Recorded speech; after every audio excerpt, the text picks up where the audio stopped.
कि कांग्रेस पार्टी एक रूप से स्लीपर सेल का काम कर रही है। कांग्रेस के पास 4 मंत्री हैं। आप सोचिए, आप वही पार्टी आप उली हाथों से पदयात्रा करती है पेशा कानून लागू करवाने के लिए, और महामहिम गवर्नर को स्मारक पत्र देते हैं और मांग करते हैं कि पेशा कानून लागू कीजिए। आप किससे मांग कर रहे हैं? सरकार आप हैं और आप मांग कर रहे हैं महामहिम राज्यपाल से।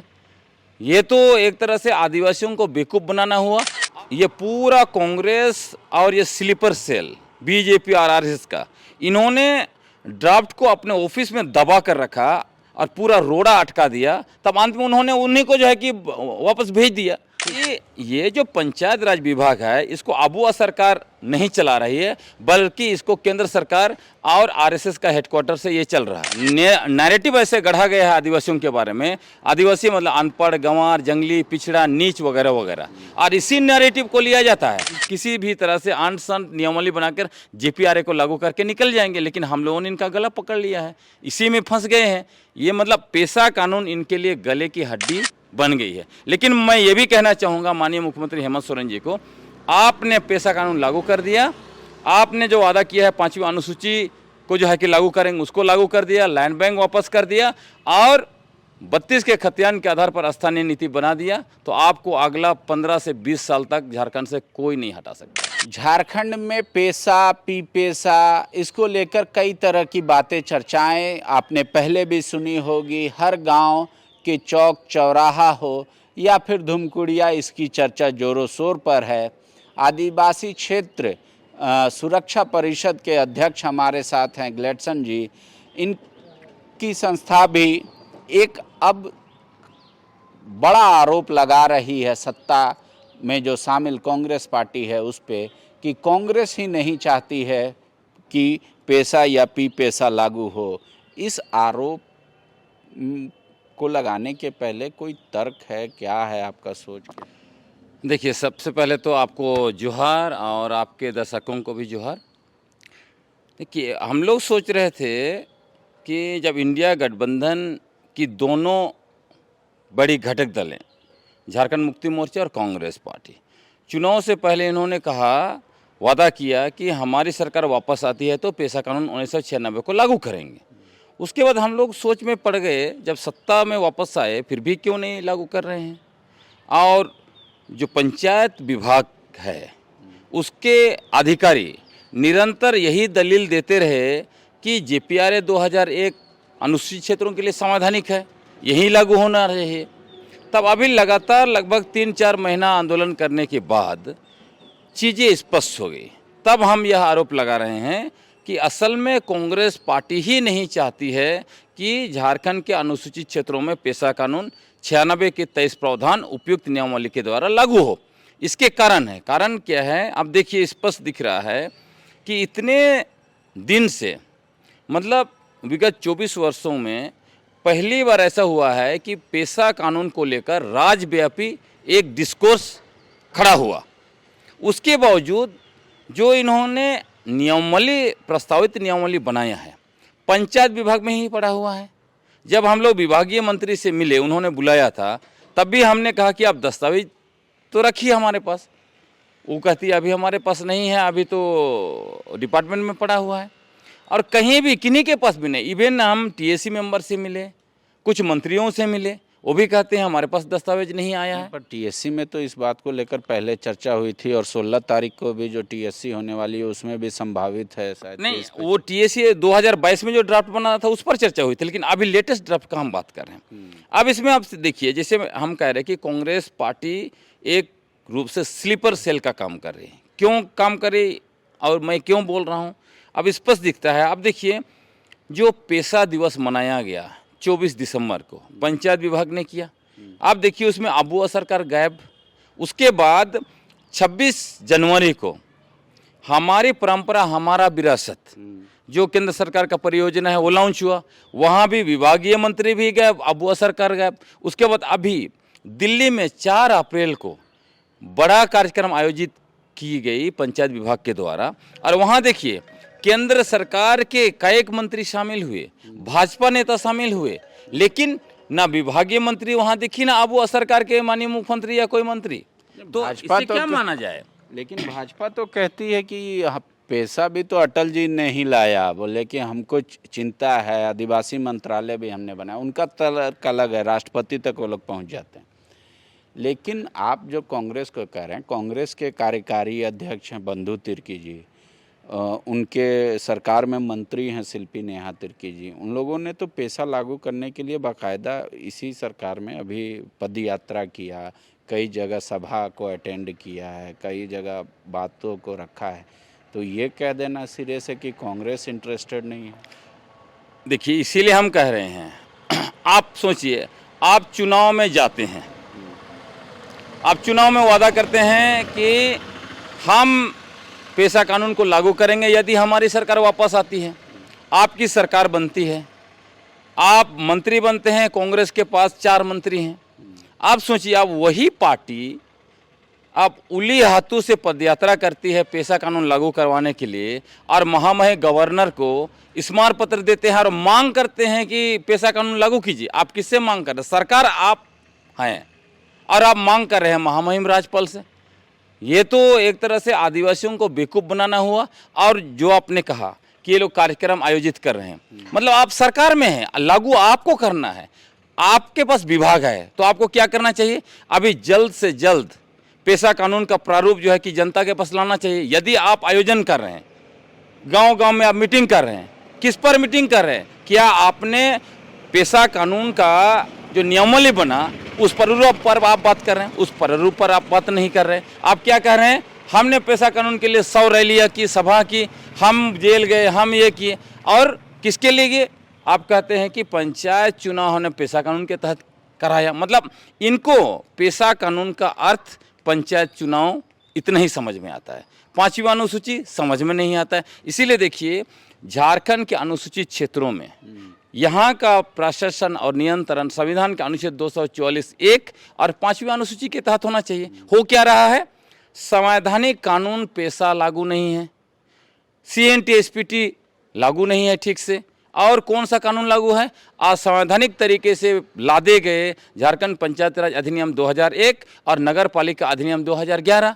इसीलिए मैं कह रहा हूँ कि इसके लिए अभी मौजूदा वक्त में कांग्रेस सबसे बड़ी पार्टी, जिम्मेदार पार्टी है, और जो असंवैधानिक कार्य हमारे अनुसूचित क्षेत्र में हो रहा है उसके लिए विगत 24 वर्षों के अंदर जो भी आदिवासी मुख्यमंत्री बने, मंत्री बने या विधायक बने, ये सारे लोग जिम्मेवार हैं। ठीक है, लेकिन सरकार ने तो जब विभाग ने ड्राफ्ट तैयार किया, उस पर लोगों का सुझाव आमंत्रित किया, कई लोगों का सुझाव भी आया, तो ऐसे कैसे कह सकते हैं कि ड्राफ्ट ही नहीं है? उस पर तो जब ड्राफ्ट है तभी तो सुझाव आ रहे हैं। देखिए, ड्राफ्ट इन्होंने बनाया 2022 में, ड्राफ्ट बनाने के बाद 23 में उसको पब्लिक किया और आमंत्रित किया, उसमें सुझाव आए, लेकिन उन्होंने क्या किया? मूल सुझाव डाले नहीं, कुछ कुछ सुझाव डाल दिए, यही किया। उसके बाद में जो ड्राफ्ट पब्लिक में आया भाया, है ना, उसके बाद हम लोगों ने उस पर सवाल उठा दिया। सवाल उठाने के बाद में आप भी वो ड्राफ्ट वहीं पर पड़ा हुआ था। और देखिए कि जो विभाग को जो चला रही थी डायरेक्टर महोदय, हम लोगों को सोशल मीडिया में धमका रही थी, आप इससे वाकिफ़ हैं, इन पर जांच होना चाहिए, इनकी मानसा क्या है। उन्होंने सरनाईशाही भी करने का कोशिश किया, सब कुछ किया। उसके बाद मैंने आपको कहा है कि पूरा ऐसा दिख रहा था कि ये जो पंचायत राज विभाग है इसको आबुआ सरकार नहीं चला रही है, बल्कि इसको केंद्र सरकार और RSS का हेडक्वार्टर से ये चल रहा है। ये बहुत स्पष्ट दिख रहा था। और मंत्री महोदय को देखिए ना, कांग्रेस की मंत्री हैं, उन्होंने इस पर कभी भी रोक टोक कुछ नहीं लगाया। हम लोग जब भी उनको सवाल पूछते रहे, जब बुलाए थे, बस वो हंसती मुस्कुराती रही, इतना ही। तो इससे बहुत क्लियर हो गया ये स्लीपर सेल का काम कांग्रेस कर रही थी। ऐसा भी तो हो सकता है कि अगर मुख्यमंत्री की इच्छा होगी, प्रबल इच्छा, तो हेड ऑफ द इंस्टीट्यूशन है, विभाग किसी के पास रहे, कहेंगे कि ड्राफ्ट लेके आओ, कैबिनेट में हम पास करेंगे। देखिए, जब कोalition गवर्नमेंट चलता है तो आप हर बात पर इंटरवेंशन नहीं कर सकते हैं। तो माननीय मुख्यमंत्री ने देखा, आप देखिए, उन्होंने काफ़ी समय दिया। इसीलिए आप देखेंगे जब अति हो गया, सोशल मीडिया में जो नौकरशाह लिख रही थी, तब उन्होंने नोटिस जारी कर दिया, कोई नहीं लिख सकता है। उसी तरह का आप देखिएगा जो ड्राफ्ट बना है, पेशा कानून 1996 के असंगत, इसी को 26 जनवरी से लागू करने का पूरा जो की तैयारी हो गई थी, तब उस पर भी उन्होंने रोक लगाया। उसके बाद आप देखेंगे कि जब ये पूरा कांग्रेस और ये स्लीपर सेल बीजेपी और आरएसएस का, इन्होंने ड्राफ्ट को अपने ऑफिस में दबा कर रखा और पूरा रोड़ा अटका दिया, तब अंत में उन्होंने उन्हीं को जो है कि वापस भेज दिया। ठीक है, एक सवाल अब कर लेते हैं। जैसे आप कह रहे हैं कि भाई शेड्यूल एरिया क्षेत्र से जेपीआरए हटा दीजिए और म्युनिसिपल कॉरपोरेशन जो एक्ट अपना वो हटा दीजिए। अभी पंचायतों का इलेक्शन होना, ट्रिपल टेस्ट संपन्न होने के बाद, तो आप क्या चाहते हैं कि जो शेड्यूल एरिया में है वो पीपेसा के ही तहत हो या वहाँ भी इलेक्शन हो? क्योंकि अब तो ये बात मुद्दा उठने लगा है कि अगर जेपीआरए 1 नहीं रहेगा तो इलेक्शन भी नहीं होंगे वहाँ। देखिए, पहली बात तो मैं ये क्लियर कर दूं, हम लोग पेशा नहीं बोलते हैं, हम लोग पेशा बोलते हैं। पेशा कानून 1996, चूँकि पेशा कानून ही के नाम पर पूरे देश में और अंतर्राष्ट्रीय स्तर पर भी या the provisions of the panchayat extension to the schedule area act 1996 जाना जाता है। तो पेशा कानून के तहत मतलब इसका मकसद क्या है? भूरिया कमेटी बना, क्यों बना? वो इसीलिए बनाया गया कि सामान्य पंचायत व्यवस्था को आदिवासी लोग स्वीकार नहीं करेंगे, और जब ब्रिटिश हुकूमत इस इलाके में आए तो उसी के बदौलत आदिवासियों ने विरोध किया, और इसी विरोध की वजह से आप देखिएगा कि 1874 में शेड्यूल डिस्ट्रिक्ट एक्ट बनाया गया, और चुटिया नागपुर जो आज छोटा नागपुर के रूप में जाना जाता है वो और संताल परगना को डाला गया। और उसका आधार जो अनुसूचित क्षेत्र का आधार था वो कहीं भी जनसंख्या नहीं था, उसका आधार यही था हमारा पारंपरिक स्वशासन व्यवस्था। तो जिसका आधार था उसी पर आप चुनाव थोप के उसको बर्बाद कर देंगे तो आदिवासी कैसे स्वीकार करेगा? इसीलिए हम लोग कह रहे हैं कि हमारा जो भी पारंपरिक व्यवस्था है, चाहे मानकी मुंडा है, पढ़ा राजा है, डोकलो सोहर है, या और भी अलग अलग समुदाय का व्यवस्था है, उसी के तहत निचला स्तर का चलना चाहिए। आप ठीक है विधानसभा में चुनाव कराइए, विस्तार एरिया है, लोकसभा में चुनाव कराइए, उसका हम लोग विरोध नहीं करते हैं। लेकिन अगर हमारा मूल पारंपरिक स्वशासन व्यवस्था को ही आप खत्म कर देंगे चुनाव के द्वारा, ये आपका मुखिया राज थोप के, तो फिर हम आदिवासी कहाँ रहेंगे? हम तो बर्बाद हो गए। और आपको ये भी मैं बताना चाहता हूँ, पूरी दुनिया में इंडिजिनस पीपल्स का जो आइडेंटिफिकेशन है, रिकॉग्निशन जो है, उसका एक बड़ा आधार यूएन ने जो तय किया है वो पारंपरिक स्वशासन व्यवस्था है। ठीक है, लेकिन एक तबका तो ये भी है ना, आप तो हर जगह देखते होंगे, पढ़ते होंगे, लोग कहते हैं कि मान लीजिए वही ये वंशागत तरीका है, प्रधान गांव का प्रधान का डेफिनेशन क्या है? एक तो आपके पास जो आपका ट्रेडिशनल कल्चर है उसके अनुसार डोकलो सोहर प्रधान मानकी मुंडा ये आता है, पर वो है कि वंशागत है। तो लोग कह रहे हैं कि फिर जो बेस्ट चीज़ है वो तो नहीं आ पाएगा, बेस्ट के लिए तो इलेक्शन ही ज़रूरी है। देखिए, यही तो आदिवासियों का हर चीज़ को नकारात्मक तरीके से पेश किया जाता है शुरू से। नैरेटिव ऐसे गढ़ा गया है आदिवासियों के बारे में, आदिवासी मतलब अनपढ़, गंवार, जंगली, पिछड़ा, नीच वगैरह वगैरह, और इसी नैरेटिव को लिया जाता है। आप जो चुनावी राजनीति बोल रहे हैं उसी में तो वंशागत देखिए ना, जितने भी पॉलिटिकल पार्टियां हैं, अधिकांश पॉलिटिकल पार्टियां हैं परिवारों से ही चल रहे हैं, वंशागत चल रहे हैं। जो बीजेपी जो कहती है परिवारवादी हम नहीं है, वहाँ भी देखिए नेता उनके ही बच्चे बनते जा रहे हैं, वहाँ भी तो वंशानुगत है। यहाँ भी झारखंड में देखिए बहुत सारे आदिवासी नेता हैं जो उनके भी बच्चे देखिए वही बाप बना, फिर बेटा बना, बेटी बना, यही तो हो रहा है। तो पारंपरिक व्यवस्था में वंशागत है वो गलत है, और राजनीतिक व्यवस्था में वंशागत चल रहा है और सही है, ये तो नहीं चल सकता है।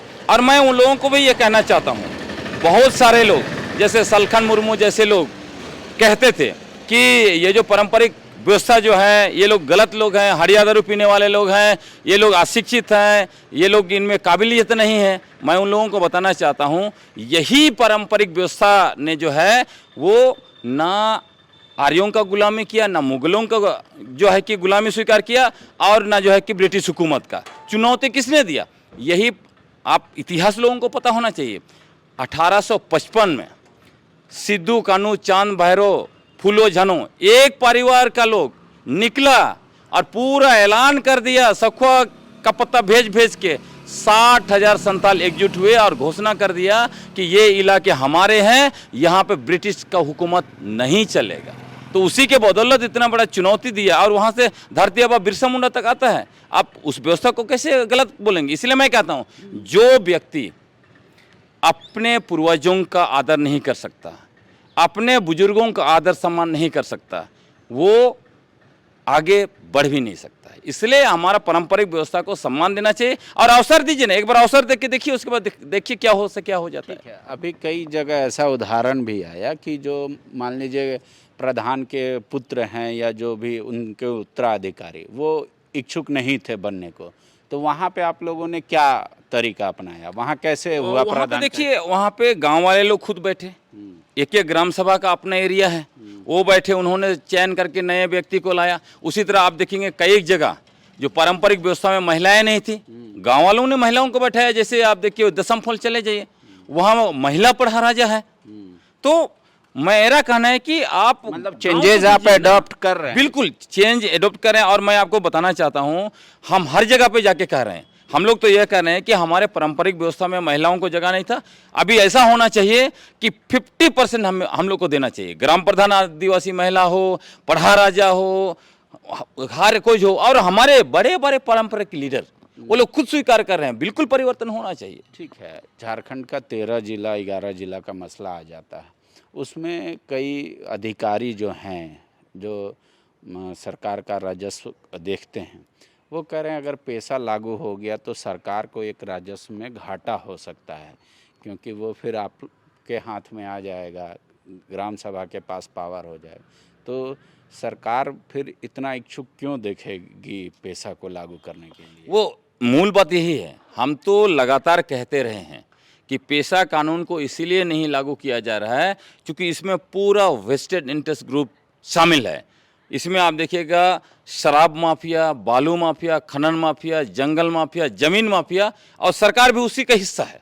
इसीलिए ये लोग नहीं चाहते हैं। बल्कि एक माननीय मंत्री ने मुझे यहाँ तक कहा नगर पालिका के सवाल पर कि नगर पालिका से हम लोगों को बहुत ज़्यादा रेवेन्यू आता है सरकार को, उसका मसला मत उठाइए। शराब का मसला, क्योंकि अनुसूचित क्षेत्र में शराब नहीं बेच सकते हैं, तो आप बिल्कुल आपने सही बात कहा है। लेकिन हमारा ये कहना है, ये संसद का बनाया गया कानून है। जब संसद ने सोच के बनाया है ना, तो उसको तो आपको लागू करना ही पड़ेगा। अगर इस सरकार के लोग आपको ऐसा कह रहे हैं तो इसी से स्पष्ट है कि ये लोग पकड़े गए हैं। और मैंने कई जगह पर कहा कि शायद अबुआ सरकार को या इंडिया गठबंधन के दोनों बड़े घटक दलों को इस बात का एहसास नहीं था कि आदिवासी लोग आंदोलन करेंगे। शायद 19 से जो है कि 24 तक निकल गए, इसी तरह यहाँ भी निकल जाएंगे, किसी भी तरह से आंट संट नियमावली बनाकर JPRA को लागू करके निकल जाएंगे। लेकिन हम लोगों ने इनका गला पकड़ लिया है, इसी में फंस गए हैं। ये मतलब पेशा कानून इनके लिए गले की हड्डी बन गई है। लेकिन मैं ये भी कहना चाहूँगा माननीय मुख्यमंत्री हेमंत सोरेन जी को, आपने पेशा कानून लागू कर दिया, आपने जो वादा किया है 5वीं अनुसूची को जो है कि लागू करेंगे, उसको लागू कर दिया, लैंड बैंक वापस कर दिया, और 32 के खतियान के आधार पर स्थानीय नीति बना दिया, तो आपको अगला 15 से 20 साल तक झारखंड से कोई नहीं हटा सकता है। ठीक है, एक आखिरी सवाल, थोड़ा सा मतलब उसकी जानकारी मुझे कम है पर चर्चा का विषय है, इसलिए मैं पूछ रहा हूँ। जैसे अब जो आप जिस ग्राम प्रधा और ग्राम सभा की बात कर रहे हैं और प्रधान लोग कह रहे हैं वो धीरे धीरे ऑटोनोमस काउंसिल की तरह एक्ट करने लगेगा, तो बोले ये 6 शेड्यूल में चलता है, 5th शेड्यूल में ऑटोनोमस काउंसिल बोल के वैसा कुछ गठन नहीं है, फिर तो राज्य सरकार का हाथ ही कट जाएगा। सरकार तो फिर 11 जिला और 13 ही जिला में फंस जाएगी कि भाई हमारा तो इतना ही पड़ता है। देखिए, हम लोग पेशा कानून के बाहर कुछ नहीं मांग रहे हैं। आप पेशा कानून का सेक्शन 4O देखिए, उसमें क्या लिखा है? उसमें स्पष्ट लिखा हुआ है कि राज्य सरकार जो है वो 6 शेड्यूल के पैटर्न पर डिस्ट्रिक्ट ऑटोनोमस काउंसिल का गठन करने का प्रयास करेगा। तो उसी व्यवस्था को हम लोग कह रहे हैं। यहाँ पे जब आर्टिकल 243 ZC1 के द्वारा नगर पालिका को प्रतिबंधित किया गया है, तो आप उसमें ऑटोनोमस काउंसिल बनाइए और नगर पालिका को हैंडओवर कीजिए ऑटोनोमस काउंसिल को। अब क्या होगा, सरकार ने क्या करेगी, आपको तो मैं ये बताता हूँ। खुद चीफ सेक्रेटरी 22 जुलाई 2021 को माननीय झारखंड हाईकोर्ट में एक एफिडेविट दायर किया है, जिसमें उन्होंने स्पष्ट लिखा है कि हम लोग शेड्यूल एरिया में गैरकानूनी तरीके से व्यवस्था चला रहे हैं, क्योंकि शेड्यूल एरिया का मालिक असल में गवर्नर है आर्टिकल 244(1) और 5वीं अनुसूची के तहत। और उन्होंने ये भी लिखा है, कई जगह पे लिखा है कि मुख्यमंत्री सहित मंत्री परिषद का यहाँ पर कोई अधिकार नहीं है। हकीकत तो यही है। तो आप क्यों इसके लिए चिंता कर रहे हैं? पूरा व्यवस्था को आप लागू कीजिए जो संविधान में है, क्योंकि पेशा कानून एक संवैधानिक व्यवस्था है। CNT SPT कानून संवैधानिक व्यवस्था बन गया है। तो आप संविधान के खिलाफ तो नहीं जा सकते, क्योंकि आपने संविधान का भी शपथ लेके सत्ता पे आप बैठे हैं। लेकिन लोग मान लीजिए झारखंड से बाहर जो आपको देख रहे होंगे, समझ रहे होंगे, उनको थोड़ा सा जवाब दे दीजिए। मतलब आप ये कह रहे हैं कि भाई रांची नगर निगम नहीं रहेगा, भाई हमारा जो व्यवस्था हम उसके तहत सरकार का बहुत बड़ा राजस्व का क्षति हो जाएगा। रांची नगर निगम में वो पैसा डालती भी है, वहाँ से पैसा निकालती भी है। तो ये जो पैरेलल व्यवस्था है, मतलब रिपब्लिक के अंदर रिपब्लिक, इस तरीके का बात हो रहा है। जब पत्थलगड़ी का मुद्दा शुरू हुआ था तब भी ये पूरे देश भर में चर्चा का विषय हो गया कि एक रिपब्लिक के अंदर दूसरा रिपब्लिक कैसे हो सकता है। नहीं तो व्यवस्था है ना, constitution with in constitution. 5th schedule क्या है? कॉन्स्टिट्यूशन विद इन कॉन्स्टिट्यूशन ही है। और आपको मैं बताना चाहता हूँ, जब मुसलमान लोग धर्म के आधार पर पाकिस्तान मांग रहे थे और दलित लोग दलिस्तान मांग रहे थे, मरंगों के जयपाल सिंह मुंडा ने क्या कहा? हम अलग देश नहीं मांगते हैं, लेकिन हम जो आदिवासी इलाका हमारा जो है वहाँ पे हमें स्वायत्ता दो। और इसीलिए देखिए 5th शेड्यूल आया हमारे इलाके में। जब 5th शेड्यूल व्यवस्था है तो आपको लागू करना पड़ेगा। ये रिपब्लिक विद इन रिपब्लिक नहीं है, कॉन्स्टिट्यूशन विद इन कॉन्स्टिट्यूशन है, तो उसको तो आपको लागू करना ही पड़ेगा। और आप कहते हैं कि सिर्फ राजस्व का मामला है, तब तो फिर आप कहेंगे कि नगर पालिका में बहुत सारे नौकरी करते हैं, उसका क्या होगा? तो अगर सिर्फ राजस्व और आजीविका का मसला है तो जितने चोर डकैत लुटेरे हैं उनका भी तो राजस्व और आजीविका का सवाल है, फिर तो उनको भी आप कर दीजिए ना। मतलब सरकार करेगी गलत काम, असंवैधानिक काम और इलीगल काम आप करेंगे। अनुसूचित क्षेत्र में ग्राम सभा के बगैर अनुमति का आप दारू और शराब बेचेंगे, वो लीगल हो गया, और दूसरा बेचे तो इलीगल हो गया। ऐसे कैसे चल सकता है? नहीं, लेकिन कई 5th शेड्यूल एरिया में दारू की दुकानों की संख्या बहुत कम है, सरकार नहीं खोलती है, जबकि झारखंड सरकार के पास एक टारगेट है कि इतना पैसा आ सकता है। फिर भी शेड्यूल एरिया में चूँकि वहाँ के लोग परंपरागत पेय पदार्थ पीते हैं, इस वजह से बोला जा रहा है कि नहीं हम तो वहाँ खोलते भी नहीं हैं। तो और निगम क्षेत्र में या 5th शेड्यूल एरिया में हम इलेक्शन करा भी लिए तो इससे किसी को आपत्ति नहीं हुआ। आखिर वोट तो वहीं के लोग दिए और एकल पद तो हमने रिजर्व ही कर दिया था, तब फिर क्या दिक्कत है? वो उसका बात नहीं है कि आपने आदिवासियों को कितना बेनिफिट कराया कितना नहीं कराया, बेनिफिट का मसला नहीं है। यहाँ मूल मसला है संविधान का, संवैधानिक प्रावधान का, नियम और कानून का जो संसद द्वारा पारित है। हमारा स्पष्ट है कि संवैधानिक प्रावधान बनाया गया है तो उसको लागू कीजिए, कानून बनाया गया है लागू कीजिए। इसमें किसको घाटा होगा, किसको कितना बेनिफिट होगा, ये मसला बिल्कुल नहीं है। ठीक है, एक आखिरी सवाल। अब भी जो माना जा रहा है कि TSC में चर्चा होगी और उसके बाद सरकार आगे बढ़ेगी, अगर वैसा नहीं हो पाता है, वहाँ पे भी आम सहमति नहीं बन पाती है, तो आपके संगठन और आपके जो अलायंस संगठन है जो इस बात को पेशा को लेकर पूरा आंदोलन कर रहे हैं राज्य भर में, वो उन लोगों का अगला स्टेप क्या है? देखिए, हम लोगों ने बहुत स्पष्ट रूप से घोषणा करके रखा हुआ है कि अभी हम लोग सरकार को देखना चाहते हैं कि वो क्या स्टेप लेती है।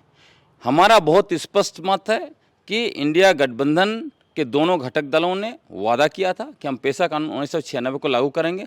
उन्होंने यह बिल्कुल नहीं कहा था कि हम JPRA में ही पेशा डालेंगे या उसी को संशोधन वगैरह करके लागू करेंगे। तो आपने स्पष्ट कहा है, इसलिए हम लोग पेशा कानून 1996 के 23 प्रावधानों को, उपयुक्त नियमावली को लागू कराने के लिए यदि सरकार स्टेप नहीं लेती है तो लाखों की संख्या में निश्चित रूप से रांची घेरेंगे, सरकार को घेरेंगे, और ये उलगुलान जारी रहेगा तब तक जब तक इसको ये लागू नहीं करते हैं। गोल, जहां 27 वर्षों के सफर में 17,000 से भी अधिक छात्रों ने डॉक्टर एवं इंजीनियर बनकर भरे सफलता की ऊंची उड़ान, जहां साधारण छात्र भी झारखंड टॉपर्स बनकर बना रहे इतिहास। दूरदर्शी शिक्षाविद श्री विपिन सिंह के मार्गदर्शन में मेडिकल एवं इंजीनियरिंग के लाखों छात्रों के लिए आशा की किरण के रूप में गोल, नेशंस लीडिंग इंस्टीट्यूट।